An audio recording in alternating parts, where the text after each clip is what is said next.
In 1989, before the internet arrived, I saw advertised in a pilot's magazine an advert for a reproduction World War II Luftwaffe pilot watch.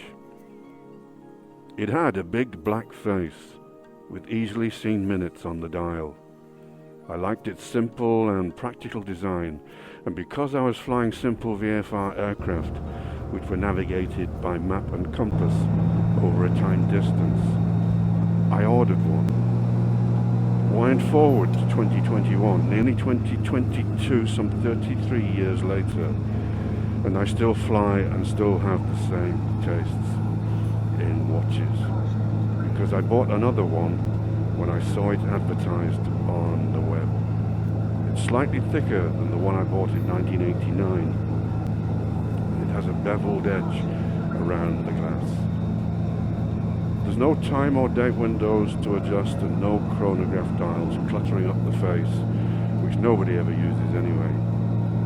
I like it so much I made this short video. I bought mine from Epic Militaria, which is a big boys toys website.